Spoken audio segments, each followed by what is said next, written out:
value-based solutions, so they're perceived by the stakeholders not only relevant but also valuable, and you're perceived as credible, confident, and professional.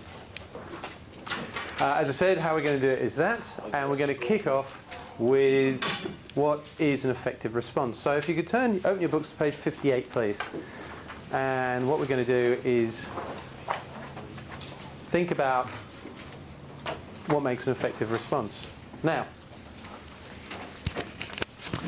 question, let me say, why are we doing this? Why are we doing this? Well, the reason we're doing this is when you're going to be in that room there, or whether you're in this room here, you're going to be providing feedback. And just like yesterday, sometimes we haven't had the time to think about what we should be looking for out of these responses. So that's what we're going to do now. It's going to set up a bit of a criteria, and it's also going to introduce some key concepts to you, which I'll demonstrate as we go through. So the way we're going to do it is, first of all, I will get your feedback, and then I'll give you some of our definition. And there's no right or wrong here, but our definition definitely reflects some of the key concepts we're covering today and tomorrow. The one thing, by the way, I did forget to mention is mobile phones and the housekeeping. If you could switch them off until the breaks, that'd be fantastic. And yes, I can see people when they're texting, even through my peripheral vision. Right, okay, let's move into this. Page 58, at the top you've got your definition. I'd like you to think back to a time that you saw a really great response. So it could be a presentation, it could be a meeting, but it's not necessarily discovery anymore. It's not asking questions, it's actually responding with information, delivering information. So it could be maths on the first day. It could be maths presentation on the first day. If you thought that was a really great presentation, absolutely. Could be Matt's presentation on the first day. Again, no right or wrong, it's your opinion. So a lot of people find this difficult. Can you think, I don't want to hear it right now, but can you think back to, have you ever seen a great presentation or a great response, some great communication? Great. Okay, well think about that individual. What did they do? What was it they actually did, either before or during that communication, that made it so impactful, so effective? And when you've thought about that, just jot down some of those key points. What did they do?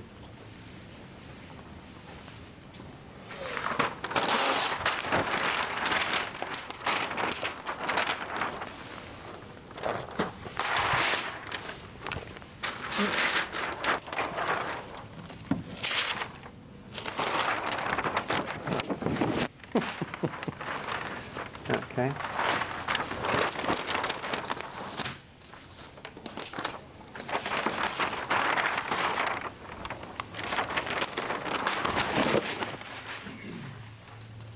Surprise, surprise.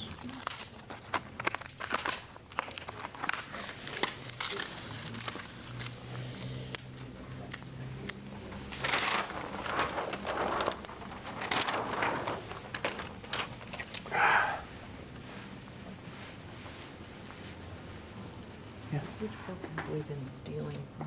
Sam left his book at home. Oh, there's a couple here. Yeah, let me get one. Okay. Oh. Okay.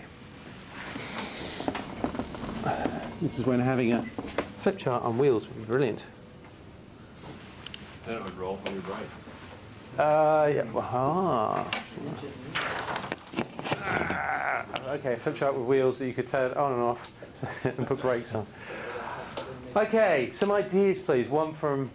Let's just start off with one. And remember, I'm a firm believer if you can't spell a word at least two different ways, you're inflexible. So either make them short and easy, or bear with me on my spelling. I volunteer to go first on this because when I first joined NetApp, one of the greatest presentations I ever saw was Mr. Keller sitting right here. And it was just an outstanding Oracle presentation. I think what he did is that he took something super complex and boiled it down to where it was easy, but yet it was easy in a structure that made sense too, the way the flow and how he did it. Yeah, that's actually very interesting. I'll be talking about that. There's a huge amount of research, and the research, thank goodness, let's hope it wasn't done by high yellows, but research shows that persuasion, the more persuasive you are, reflects this more simplicity you have, especially in the structure. So that's great. Another one, please. Concise. S-I-S-C. C, yeah. Concise. No one ever complained about a presentation being too short. Not boring. Not boring. That kind of goes without saying, but Relevant. well, Yeah, keeping their relevant. attention. Ah, Yeah, like that. relevant. Relevance, key. Gaining consensus from your audience. Okay, so how would that be done? What's the behaviour? Audience interaction. Okay, When you ask for consensus, Yeah. right. and you can't get it unless you first ask for So it has questions that confirm. Right. I mean, yeah. As far as those responses goes, you want the customer to be nodding their head and all openly agree with you that you have hit the mark. Slow and conversational.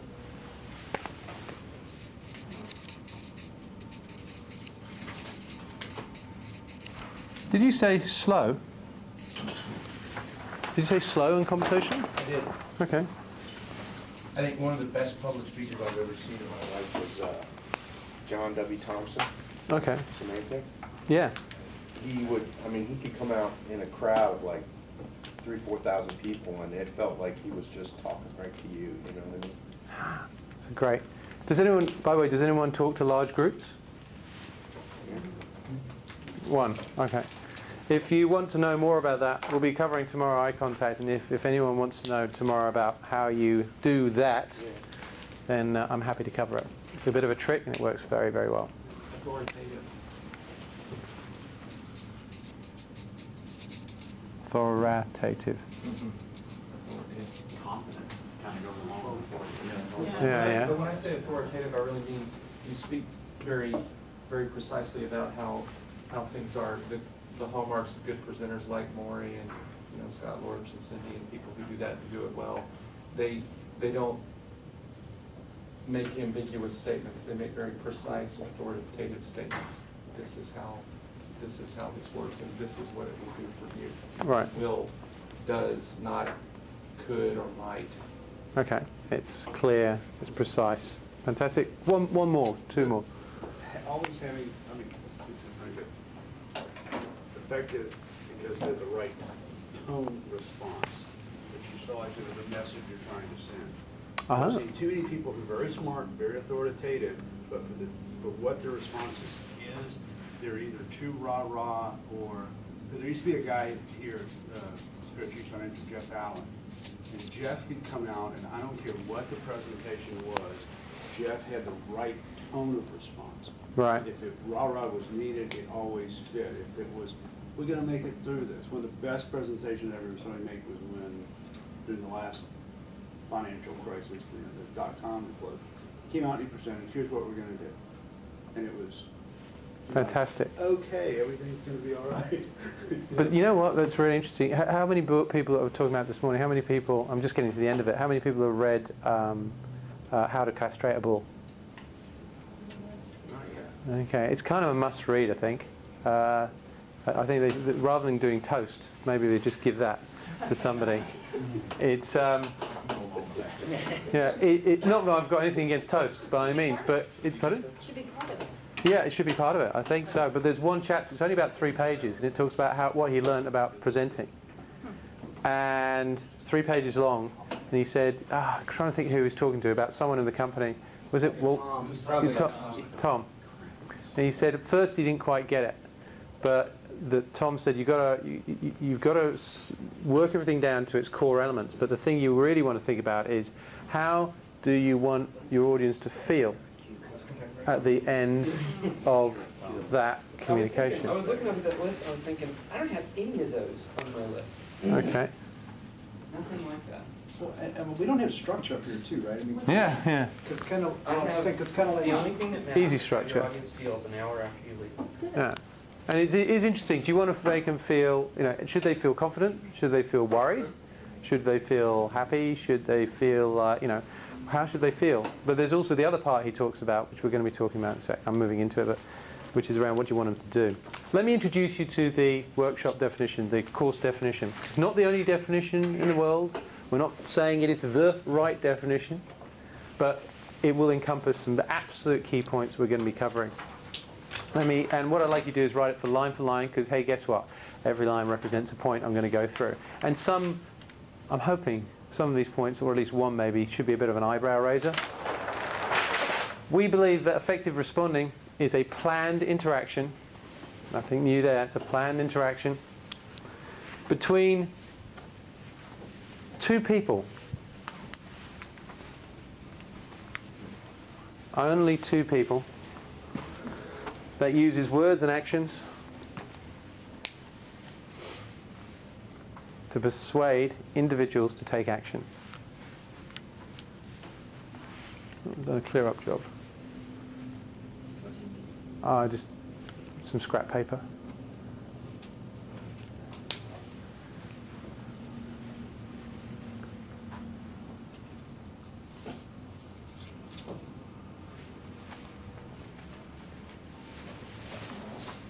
I've got some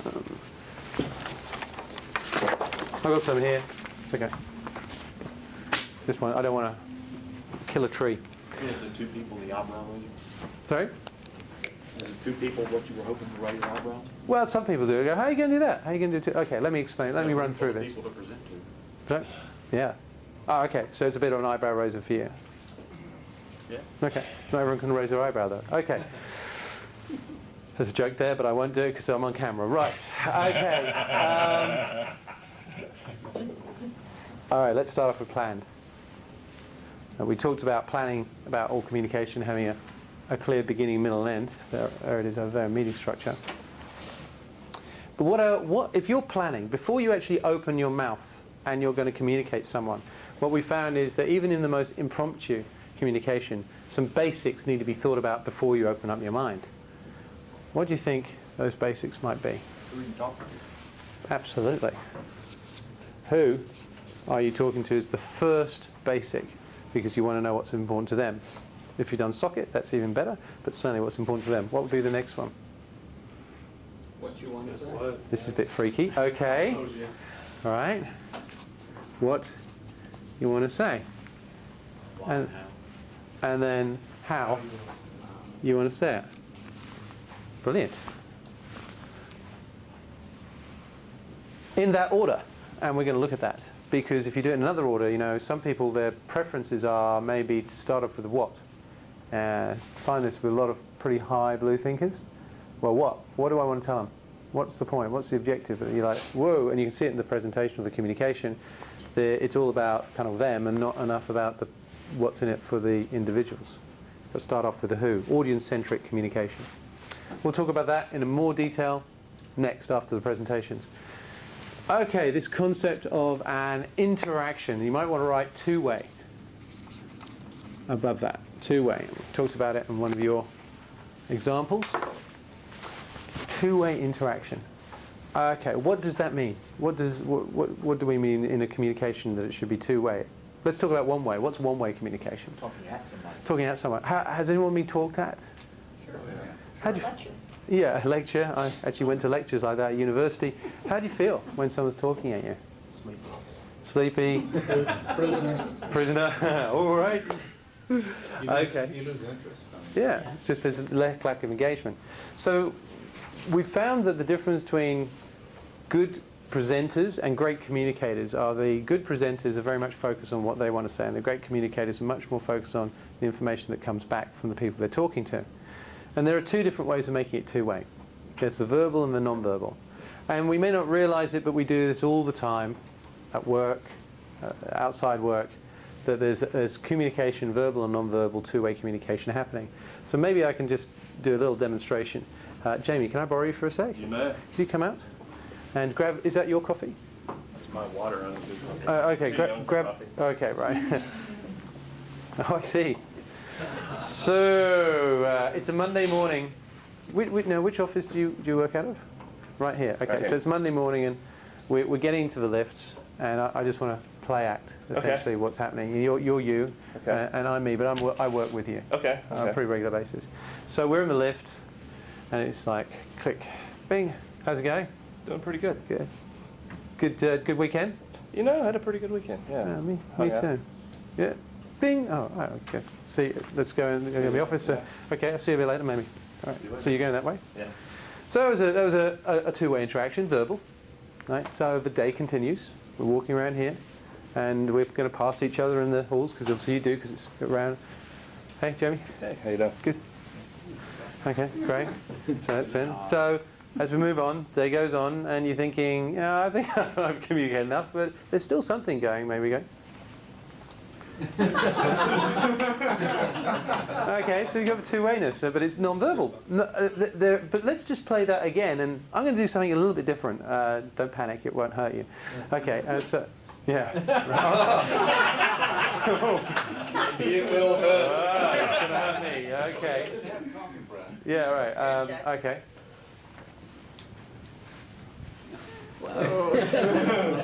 Okay, what went through your mind? Okay, something's wrong. Yeah, so, yeah, and it's like, whoa.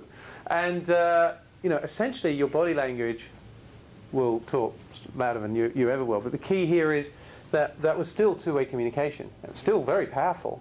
And you picked up on it because, oh, what's on the report? Oh, was it me, someone else? Did something happen? Anyone heard about it? So thank you very much, by the way. Yes. Interaction in a communication needs to be two-way, but it can be verbal and non-verbal. So we're looking for, the key is to look for the feedback you get. So how do you do that? Well, the verbal is pretty obvious, isn't it? Verbal interaction is, normally? Spoken. Yeah. Words spoken. Oh, okay, an interaction, if I'm interacting with you, verbally. Conversation. It's conversation, two-way, it's communication. Normally I'm asking questions, getting feedback. Now, research has shown that rhetorical questions, there's something very special happens when you ask a question. What do you think it is? Well, I'll tell you what it is. Even rhetorical questions like that have been found to have the same effect as questions. So, without going into too much detail, something happens to the way people think when they're asked a question. They think they're being asked a question, which is they shift their brain into a thing called systematic mode. It's like, oh, better wake up my brain. But that communication, asking questions, verbally communicating, two-way interaction works very, very well to engage. However, you can't always ask people questions. You can't always do constant rhetorical questions. However, Rich Clifton came in and made that presentation to the pilot group that you saw up there, and it was slightly different. It was all rhetorical questions. So why are we doing this? Well, I'll tell you why we're doing this. Okay, so what's important about this? Well, I'll tell you what's important about that. He also did something very interesting. How can you create two-way interaction non-verbally? Rich always does this. Yeah. While he's speaking to show you that this is the right path. So And what- he'll go like that. and what's he looking for? He's looking for you to respond. Absolutely. And he is pretty good, very good actually, as a communicator, because his focus is more on do you get it, do you agree, than necessarily I'm just going to talk at you. Yeah? Don't always get the nods, do we? It must be very good not to nod back at me. So, what are we saying here? In the presentations, we're looking for two-way interaction, not an information dump. It can be verbal or non-verbal. Okay, between two people. What happens if you're talking to a group this big? Well, we would suggest that all good communication is between two people, me and you, at that point in time. Me and you at that point in time. And what I'm going to do to prove this, or to give you a demonstration of this, is how you can do this using your eye contact. Now, everything, as we know, is about individuals. We've talked about it again and again. Companies don't make decisions. Groups don't make decisions. It's the individuals who make decisions. So I'm going to demonstrate something with these paper. No, that was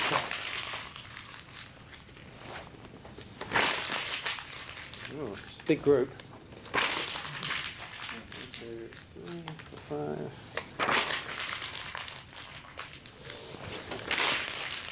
16 people.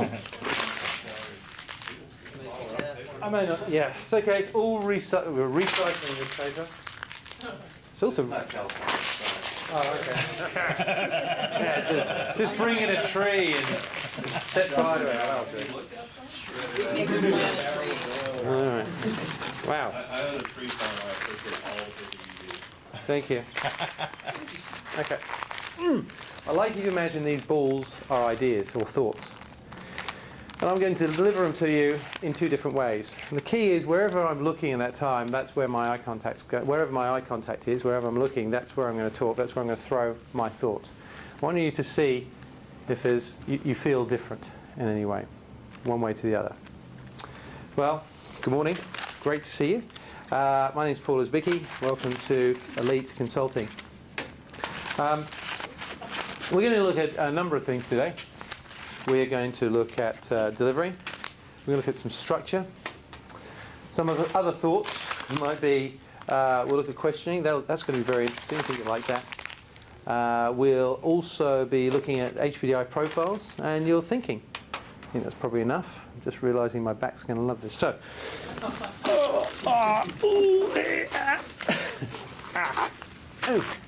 so just see how you feel.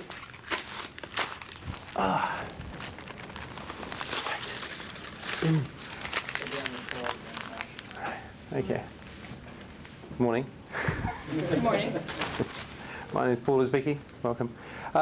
Welcome to Elite. Great to see you here. We're going to be looking at a number of things today.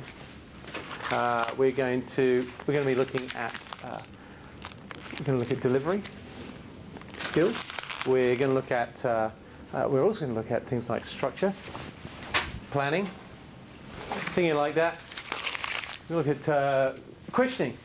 I know that's something that you're quite interested in, just focusing on that questioning and discovery. We'll look at giving you lots of opportunity to learn, lots of opportunity to communicate with each other, and also be lots of discussion. Now, could have given it to everybody, but I just want to get a bit of a feel. From your perspective, even if I didn't necessarily look at you, from your perspective, was there any difference between how you felt the first time versus the second? Okay. What was the difference? More engaged, like the second one. Much more engaged. So, here's the thing, here's the trick. We do this naturally. We do this naturally. When we're in a natural situation, we talk to people. If you're talking about your best fishing trip, if you're talking about what you did at the weekend, and you're really interested in what you talk about, and you're really interested in what, if they get it, you look to people. You don't talk like this. Or this, that's called scanning, this is flicking. You just talk to people. But sometimes when the tension hits, we forget. And we're like, ooh, something really weird happens. Oh, good morning, ladies and gentlemen, it's really good to see you. You can feel very confident about what I'm talking about. So the key here is to talk to people, talk to individuals. It's called One Thought, One Person. And we're going to look at President Clinton, ex-President Clinton, President Clinton, how he did it. Because he is one of the greatest proponents of eye contact, and also how he doesn't do it when he's under a significant amount of pressure. We'll be looking at that tomorrow. And you can probably guess what the situation was that he was under a complete amount of pressure. Okay. Words and actions. Do actions speak louder than words? Well, maybe. Does your body language speak louder than your words do? Well, maybe. Let me give you some research. Wharton School of Management did some very interesting research some years ago, about 10 years ago now, 10 years ago. They went to the Fortune 500 companies, they asked them a question. They went to the senior executive of Fortune 500 companies, and actually 200 of the top 500 companies, and asked them a question, which was, when it's a competitive situation, when you're in a situation whereby, say, you're looking at NetApp pitching for business against EMC, what is it that actually creates the biggest impact for you? And this is what they came up with. Okay, if you imagine that represents 100% of the impact. What the information that came back from them was that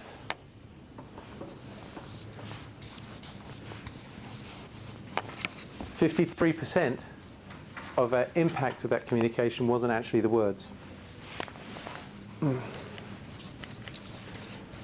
40% of the impact of the communication wasn't the words.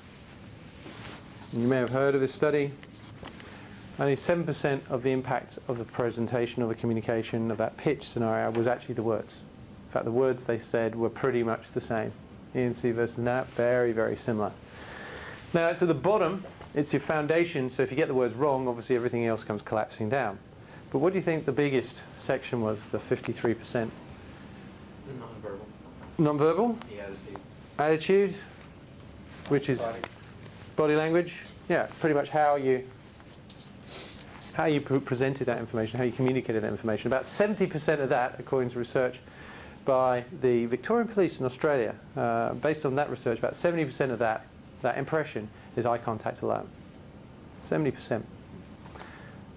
Your level of perceived confidence, conviction you have, eye contact. That's why we're going to be looking, a lot of tomorrow is going to be about eye contact and what you can do with it.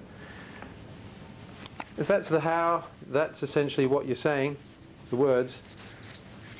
Not many people get that, but I'll throw it out. Very few. What do you think the 40% was? Why? Nope. The what? I would think so. Verbal? The what? That's the what? That's 7%. The who? The who? Yeah, who said that? Very good. The only one was like, Who you presented to. There you go. Bill Gates. Not the greatest presenter in the world. Hasn't got a huge amount of this. But on the level of authority, credibility, very, very high. Yeah? So he has a massive 40%. So he doesn't have to worry too much about this. You know, he's got a massive amount. If he was presenting on the future of technology, you'd probably be, well, a lot of people would be hanging on every word. Because he's got a lot of this. Now, for 40% around who's presenting, either breaks down into the level of credibility you have with that audience or the level of rapport or liking you have with that audience. So if it's a friend of yours, you're like, don't worry about presenting, just tell me. It's okay, it doesn't have to be great. I trust you already. I've been in that situation before. The godfather to my son sold futures, still does. And he was presenting to me where I should put my money and where I should put it in futures with him. I said, Greg, don't worry about it, mate. Just put your PowerPoint away, put all the graphs away. Just tell me, where should I put it? I already trust you. If you think I should put it there, I'll put it there. I did. I lost my money. But, so be very aware of danger of liking an authority. But why am I telling this? There's a couple of things to take away from this. One, how much credibility have you got when you walk in through the door? Make sure you've developed that level of authority, or that you've done a bit of liking, that you've developed some form of relationship. But the big one I want you to take away is this. Most people spend 90% of the time on that. So you've got to find another 90% somewhere, you know, to work on what really makes a difference. Rehearsal's really important. But also, Paul, wouldn't you say, though, that 53% is almost where all the persuasion happens, right? So, like, Bill Gates isn't going to persuade you to change your mind. He might convey information to you, but he'll probably never be someone who would impart change on you. Oh, I don't know. To NetApp employees, he probably would. Well, maybe not now, but beforehand. You know, Steve Jobs, Bill Gates, these guys, they've been able to drive a fair amount of change within their organization. Well, I would argue that Jobs has that. Yeah, Jobs is bloody good. Has that at the top, right? Yeah, he's had some great coaching. And he's a good presenter. You know, but the fact of the matter is that he's got a lot of that and a lot of that, and Bill Gates has just got a lot of that. That's why Steve Jobs keeps getting invited to things and maybe Bill Gates not. Well, we can have Bill. But the key here is that maybe the easiest way is to give you one final demonstration. If I come home from traveling around and I go up to my wife and I say to her, how were things away? You know, how were things while I was away? And she said, everything was fine when you were away. Oh, well, you've been away for 5 weeks? No problem. Just take the dog, look after the kids. New washing machine, new dishwasher, everything breaking down. But you know what? I sorted it out. No problem. Don't worry about it. You're sleeping? Yeah. The words are saying everything's fine, but the actions are kind of telling me no. And as human beings, we will go with, if there's a difference between the words and the actions, we'll go with the actions, and people know that. Okay, persuasion. What is persuasion? You talked about relevance before. The number one, I've got a white paper on this that's been looking at these, is the number of elements to persuasion, but the number one element they found to persuasion was relevance. The way I see it is you've got a little door, you've got a little trap door in your brain, and it opens or closes like this, And if, as human beings, sorry, as adults, if something isn't relevant or we can't see the relevance to what we need, it stays like that. And if we are actually able to see and clearly understand how it has relevance to what's important to us, then we'll open up that trapdoor. The key thing when you're running through these presentations is, are you linking what you have to the challenges or outcomes that they've said they want to achieve or that they're experiencing? Absolute key. The other one around persuasion, the number 2 one, is evidence, which is backing up your claims. Is it just your opinion, or have you got something to make me feel comfortable that it's something beyond your opinion? It's all about individuals and persuading individuals, right? It's not just the company's needs, it's also making sure that when you're responding, it's clearly the needs of the individual, not just the company, the key decision makers. You need to integrate that in. And finally, taking action. Have you ever been to a communication presentation? You did it, some people did it yesterday in their discovery sessions. You come to the end and people go, that's really good, and there's no clear call to action. You think, I wonder if we're supposed to do anything about this. So I'm going to wrap up this concept with this thought of how important calls to action are and how important persuasion is. Has everyone heard of Anthony Robbins? Anthony Robbins? He's American. Anthony Robbins. Tony Robbins. Got it. Tony Robbins. The man with the big teeth, huge head. Okay. About 6'5". He's done very well for himself. Very well for himself. And some years ago, he came over to Australia. My office manager, true story, my office manager wanted to go on an Anthony Robbins course instead of getting her bonus. Quite expensive. So, okay, fine. So we bought a ticket. She went off there. And she came back all hyped up. Woo! And she was German, which is worrying, when she comes, yeah, yes, I'm going to do this. It was like, the Third Reich was happening. So,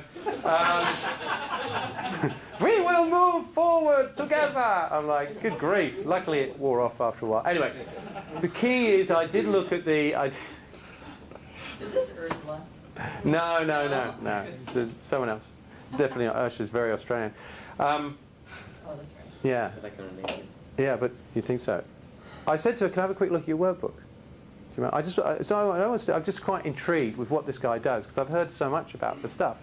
And I looked through the workbook and I went, nothing really interesting. There was one page, though, I thought was very interesting. So I'm just saying this is not my idea. This is Tony Robbins. It said, your audience only cares about 2 things. What does this mean to me? And do I need to do anything about it? I thought that's great, because that's probably what's going through your minds in the next few days. Okay, does this mean anything to me? Do we have to do anything about this? And if you don't clarify what it means to them, if you don't clarify what they need to do about it, then you're not answering the 2 key points in the brains and the minds of most people. So, in summary, we're looking for something that is planned and focuses primarily on the people you're talking to. That's 2-way, not a 1-way information dump. That's between 2 people, so 1 thought to 1 person.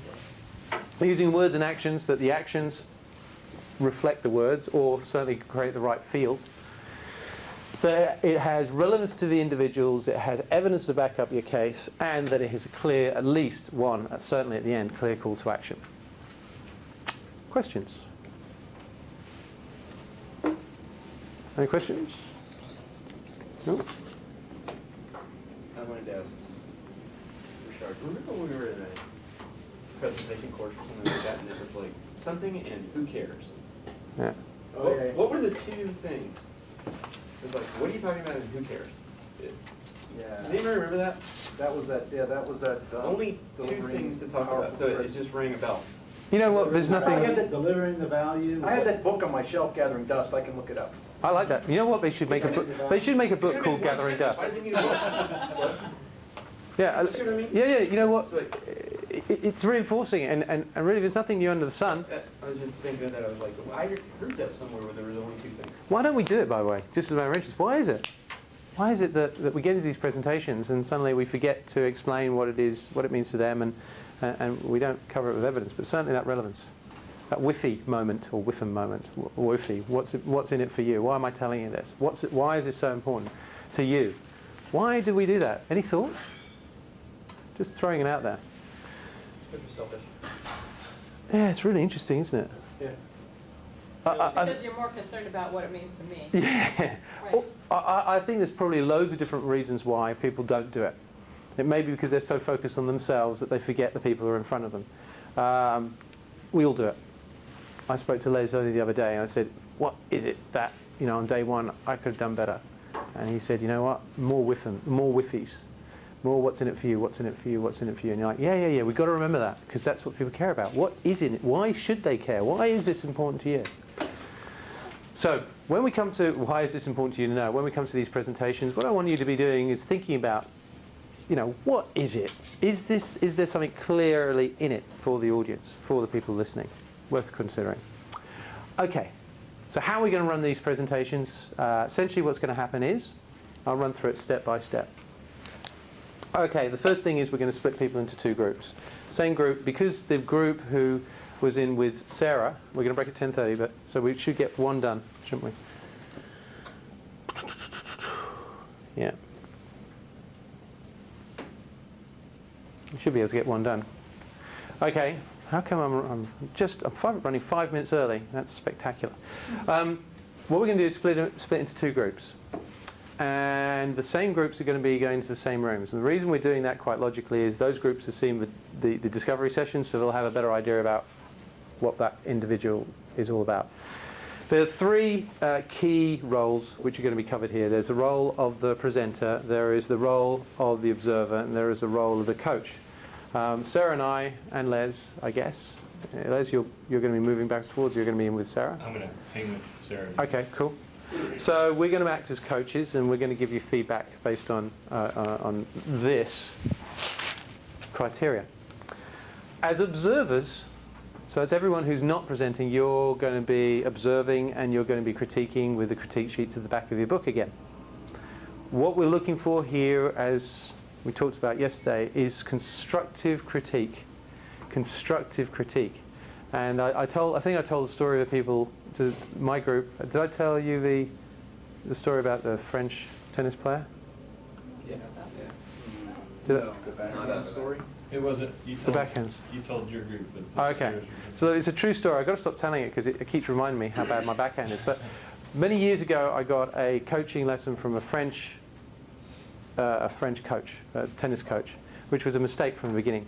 Now, he watched me play, and basically what he did was, as I was hitting the ball, he came back and he gave me some critique. He said, Paul, the forehand is very good, top spin down the line, very smooth, very good. Your backhand, it has no style. No style. Oh, great, and I'm paying for this. What should he have said? What you could do better. What I can do better. So what's absolutely key is when you're giving the critique that you say, there's one thing working well, keep doing this.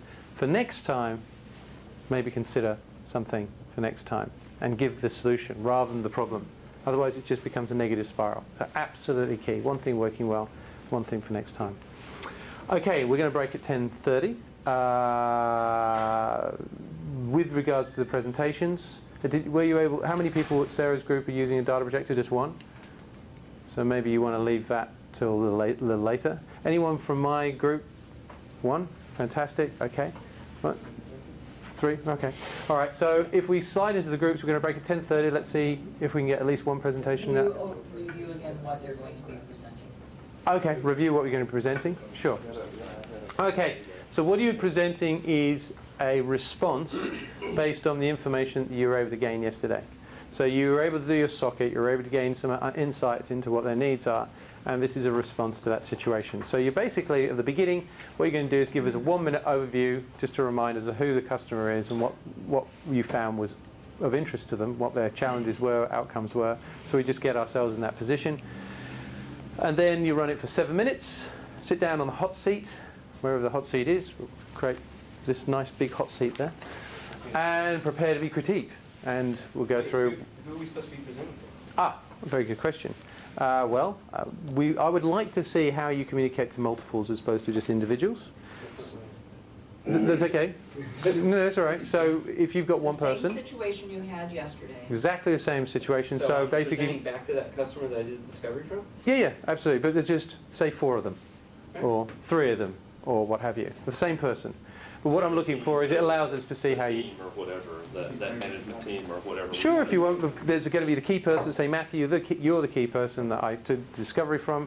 I've come back. You might create a scenario. Come back, and Matthew's still in the group, but he's brought a couple of people around with him to come along. But still, it's the person that you spoke to yesterday. That's the key stakeholder in this situation. Questions?